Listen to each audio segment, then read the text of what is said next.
Welcome to the next lecture. This is basically the continuation of the previous lecture. That's why I have given lecture 1 continued.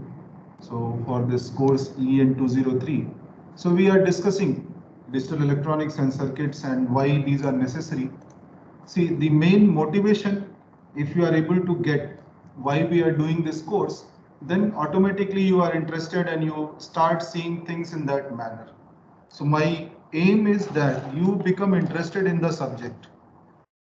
Now, how to do that? You may suggest some ways to me later on, not immediately, if you don't find it interesting.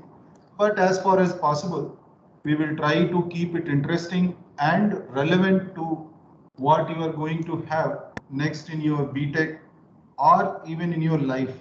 This is the most important building block for all such things. So which is why these courses are something which are taught. It's like, no, when you are very young, you are learning ABCD, but you don't know why. It is something like that. But yes, now you are not that young, so some things we need to tell why you are doing this. So which is what we will be discussing today. So we have already seen the prerequisites, what are there and what course content we are going to cover, what books are recommended for the course, but I would suggest that apart from all the books, you do focus on the class notes as well. Then I have given the distribution of marks and know how the weightage is distributed for the different exams and the assignments and everything. So this is something you need to keep in mind while doing your assignments and lab exercises. So one thing I want to make sure that largely there won't be any PPT given to you from where you can read straight away. That is not the way I teach classes. Generally, I go by taking whatever is there on the board. So try to make it like a typical classroom where we learn on the whiteboard or blackboard. So, and I expect some response from your side. So we start from where we left. Now we are discussing about, we are going to discuss about digital electronics and circuits. But first question comes to our mind, why? Why we are doing this? And before that, the most important question to ask would be what? What is basically digital electronics? What is digital circuit? And what is basically digital? What do you mean by digital? So when we say digital so many times, obviously we are referring to something else which has a name given as analog. And that is why we are doing the classification, because we have analog, so we refer to the other thing as digital. So some response from your side I would like to have. What do you understand by analog first of all?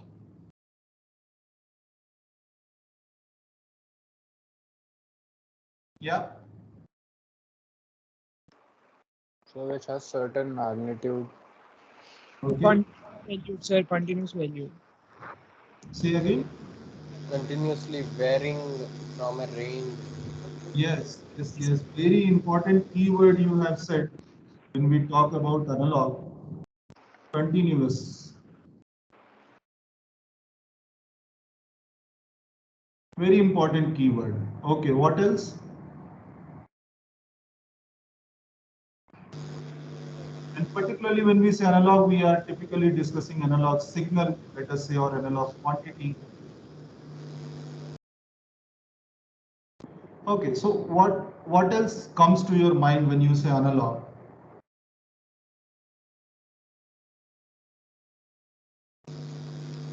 Varying between range.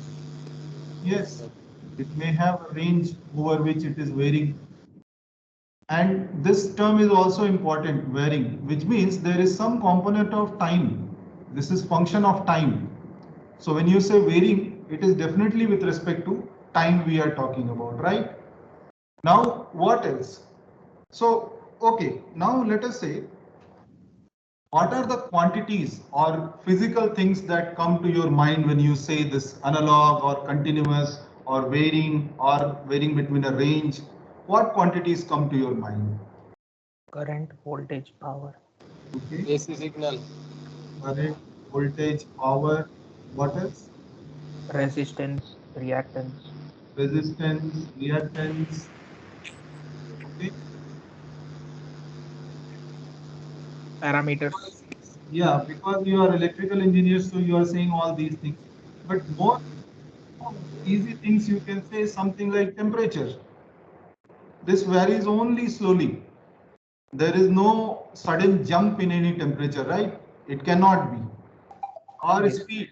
If you are going on a train or any vehicle or something, suddenly your speed cannot jump from 0 to 50 kmph. It has to only vary slowly at a decent rate. Even if it is rocket, some satellite being launched, still there would be some rate of rise of speed. It cannot be discontinuous. No, still we are not in that quantum era where we just disappear and appear somewhere else. So we are yet far from that. Anyway, what else comes to your mind? Price of stock. Okay, that is another thing. Good. Stock market. What else? Clock. Hmm? Time, sir. Some Clock. position Yes, in the day. yes. We see every day, but clocks again. We may have different. One thing is our typical wall clock, no, which has the needle and all that. So it's rotating continuously. That is what you perceive as analog. Another which Yes, you sir. sometimes maybe you are wearing or keeping on your table that has some digital representations like some numbers given, only four numbers are given. So it will say 9, 10, or it will say, let's say if it is AM PM is another way to say that, and next it can become only 9, 11. There is nothing like between 10 to 11. Understanding my point? But whereas in this analog clock, it will move from 10 to 11. Now, many other theoretical things, let us say, when we talk about any mathematical function, let's say x equal to some sine omega t, where omega is a fixed number. So this x is also analog quantity because it has all the values between 0 and 1, right? This is another thing. Now, it need not be periodic. When we are talking about analog signal, we never say that it is periodic or it is repetitive or something. It can be random. So it can be something like this, may have some range, but it is varying continuously. There is no discontinuity in this. So most important feature of any analog signal, when we say analog, the most important feature is the continuity. It must have that. Correct? Now, of course, when we have analog signals, we must have some systems which must be said as analog systems. So when we say analog systems, what do you mean by that? Any idea?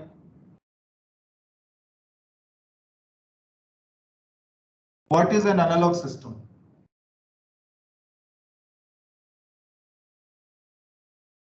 The obvious answer would be a system which interacts with analog signal. What is the meaning of interaction? If, let's say, a black box is there, you are feeding the analog signal and you are getting back the analog output. Understanding my point? Typical example is, let us say, when you have old audio amplifiers. Here on one side you speak something and after the speaker you hear a loud noise, no? So, or your words what you are saying or the voice what you are giving to that system, it is amplified in tremendously. So these are the systems which are called analog systems, where they are taking the analog input and giving out the analog output. So they are processing in that manner. Now, what could be inside analog system? Any example can you give? There could be many more. Now, being electrical engineers, what is the simplest analog system comes to your mind? Resistance. Yes, a network of resistance. Let us say this. You may have a resistor divider. So R1, R2, you can have values whatever you want. So voltage what you feed on this side, the output would be a function of all these quantities. Let's say VOT. So if your input is varying in a smooth manner, doesn't matter whether sinusoidal or DC or having some noise, the output will exactly be a scaled version of this. Understanding my point? So Yes, here sir. we are ignoring that our source is loaded or some other changes are coming. That we are ignoring, considering the good operating condition. So this is a very typical example. Register divider. And you must be learning transformers, motors, and all these things. All those are also taking your voltage, let us say sinusoidal voltage it is taking, and what you are getting as output is the same frequency or scaled version of whatever input you are giving. Amplifier. There is no jump in that. This is also a kind of amplifier, you can say voltage amplifier. Now, whether